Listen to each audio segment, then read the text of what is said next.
उनके बच्चे वहां सेटल थे, कनाडियन गवर्नमेंट वीजा दे देती कोई आसान के साथ। तो वो 3 महीने के बाद वापस आए, मस्जिद में हमारी उनकी मुलाकात होती है। तो कहने लगे कि 10 साल का तो वीजा मिल चुका है, उनकी 70 साल, 10 साल के बाद फिर मिल जाएगा 80 साल। हमने कहा ठीक है मिल जाएगा, लेकिन देखिए आदमी की नसीहत, 10 साल का वीजा मिला है, 10 साल के वीजे की और बात कर रहे हैं, लेकिन ये पता नहीं है कि कब जिंदगी का इस्तेमाल हो जाए, कब इस जिंदगी की शाम हो जाए, कहां पर हो जाए, कुछ पता नहीं।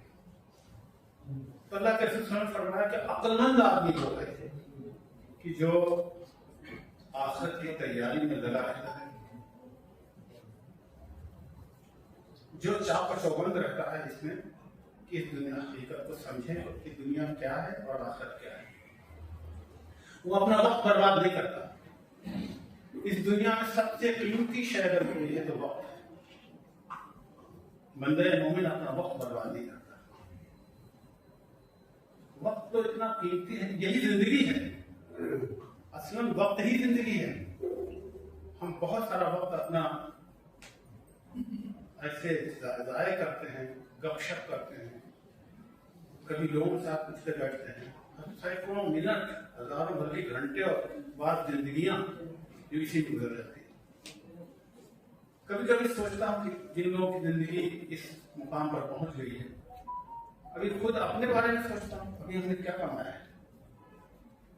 इसीलिए अल्लाह के रसूल ने फरमाया कि कुछ काम ऐसे जरूर कर लिया करो, नेकी के काम, भलाई के काम, कुछ काम ऐसे जरूर कर लिया करो कि तुम जानो और तुम्हारा खुदा जाने, ताकि कल वहां काम आए। इस शऊर के साथ नेक काम करना, इस शऊर के साथ अल्लाह के दीन को फैलाना, इस शऊर के साथ अल्लाह के दीन को अख्तियार करना और लोगों तक पहुंचाना, यह हमारे आखिरत में हमारे अज्र का, हमारे जरिया बनेगा। तो ये एक शऊरी जिंदगी मोमिन को हासिल, ये शऊर करना चाहिए।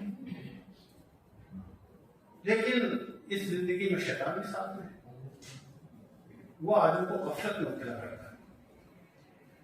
इंसान शऊरी जिंदगी का गुजारे तो शैतान भी उससे दूर भागता है, लेकिन जरा सी गफलत उसको फिर मुब्तला कर देती है, गफलत का शिकार इंसान हो जाता है और दिन का रुख बदल जाता है।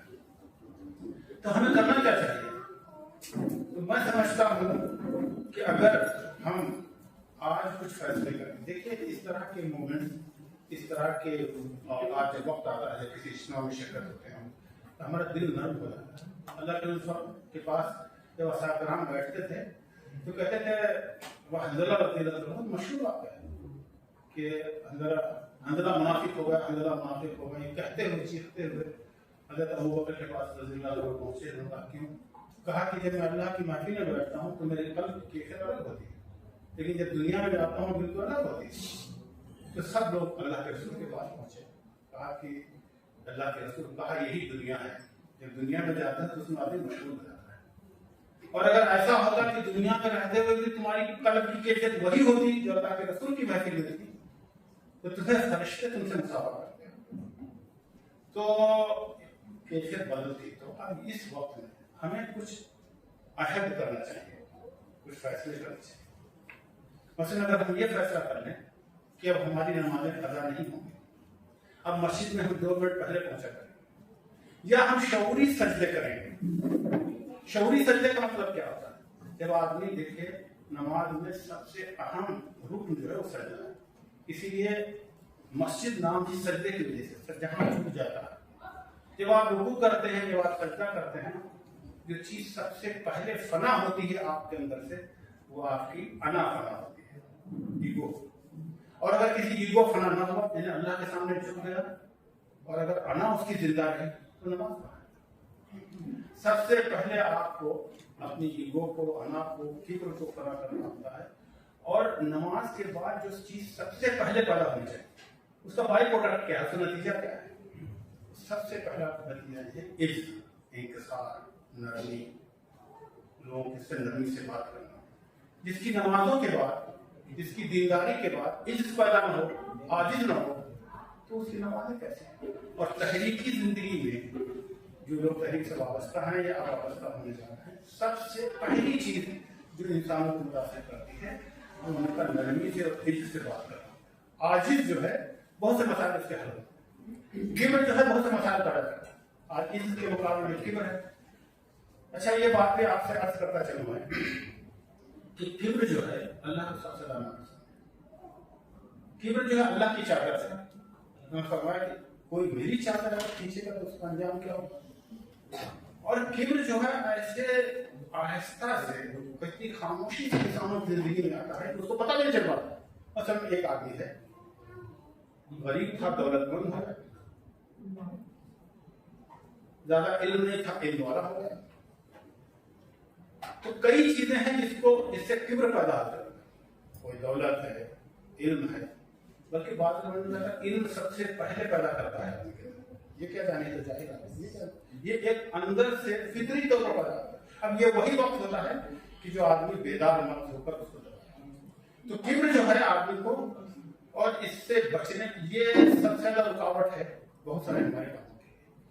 तो अगर किसी के अंदर इल्म का किब्र है, किसी के अंदर पैसे का गुरूर है, तो ये सबसे पहले निकालने की जरूरत है। ये चीज जो है वो इंसानों के अंदर कशिश करता है। लोग कहते हैं सबसे ज्यादा पुरकशिश शख्सियत को होती है जिसके अंदर नरमी और इज्जत होती है। ये किसी शख्सियत का हुस्न होता है, ये ब्यूटी, इसकी किसी पर्सनालिटी की ब्यूटी उसका इज्जत होती है।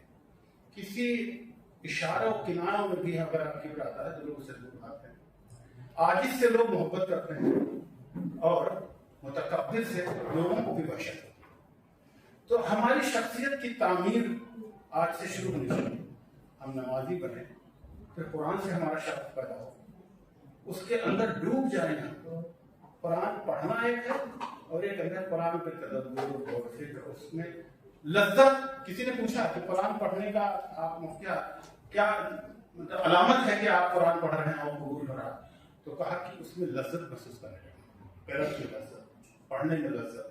अगर आप लज्जत महसूस करने लगते हैं तो समझ लीजिए कि वो चीजें पूरी करेंगी। फिर इसके बाद नेकी के जितने काम हैं, अपने खानदान, अपने घर में सबसे ज्यादा कंट्रीब्यूट करने वाले, सब कुछ को देने वाले और सबसे मोहब्बत करने वाले।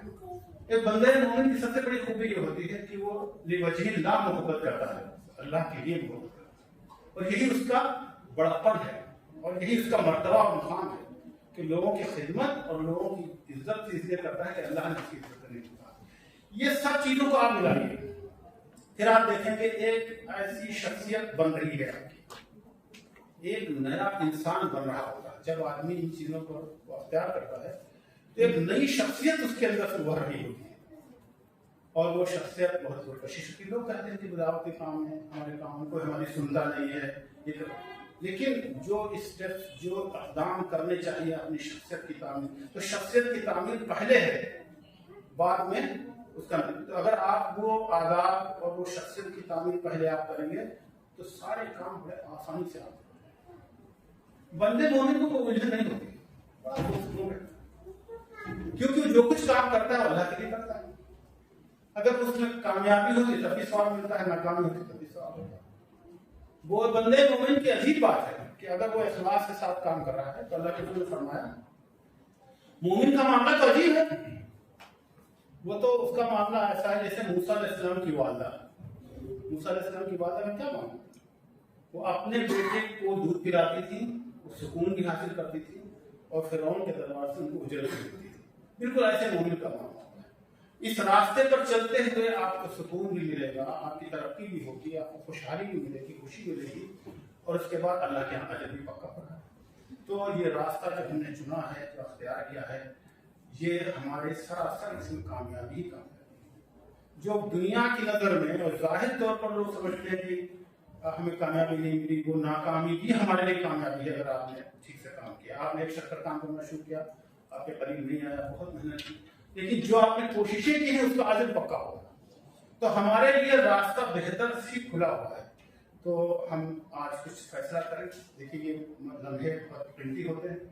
आज से हम फैसला करें कि हम ये और ये काम करने लगेंगे, इज्तिमा में वक्त पर पहुंचेंगे, इआनत वक्त पर दे देंगे और जो तंजीम की जो काम है सब लिवजील्लाह करेंगे और अमीर की बात मानेंगे। अमीर और मामूर आपको मालूम बस इसमें आदमी की इताअत जो है वो बहुत बड़ी, उसमें भी बहुत बड़ा सवाल है। अमीर और मामूर का जो रिश्ता है तंजीम में उसको भी ख्याल रखेंगे, उसका कुछ शौक हासिल करेंगे। तो मैं इस वक्त यही चंद बातें आपसे करना चाहता हूँ।